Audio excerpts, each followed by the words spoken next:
Happy Wednesday, everybody. Today is Real Life Wednesday, and today's topic is you're hitting your protein but not getting enough fat.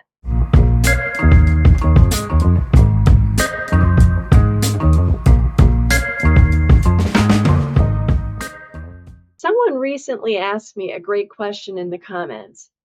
I'm hitting my protein goals, but I think I'm not eating enough fat. What should I do? It's actually a very smart observation, and honestly, it happens a lot on carnivore or keto, especially when you're focused on upping your protein. So you start making sure you're getting 30 to 50 grams of protein per meal, and then suddenly you realize, wait a minute, where's all the fat?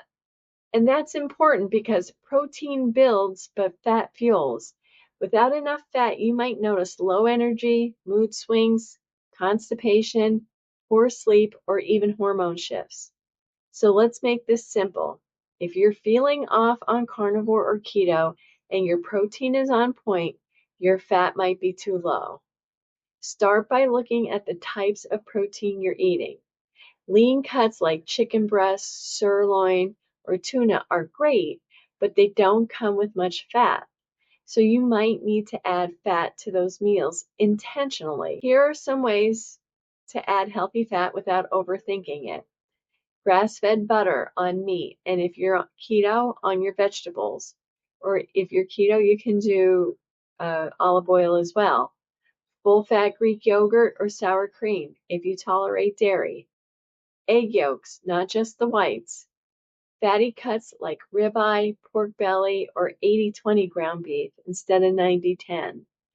Beef tallow, bacon grease, or duck fat for cooking. Even homemade liver pate or bone marrow for variety and micronutrients. So if you're wondering how much fat you actually need, let's start with protein first, especially for women over 40. As I have shared before, Dr. Gabrielle Lyon recommends 1 to 1.2 grams of protein per pound of ideal weight.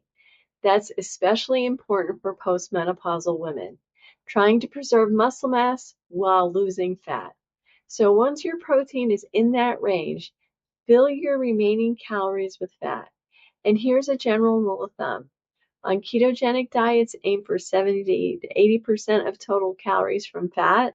So on carnivore, you might end up at a 1-to-1 ratio by grams of fat to protein, or even 2-to-1 by calories since fat is more calorie dense.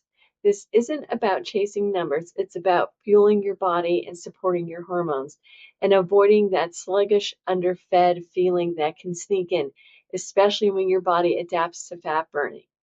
Now, if you're new on your journey, you may have a lot of body fat to burn and not notice that, and as you lose more weight, you'll need to add more fat. So the takeaway, protein is your anchor, fat is your fuel. If you're hitting one but feeling off, it might be time to adjust the other. You don't have to fear fat, you just need to be intentional with it. I'll see you tomorrow in the next video.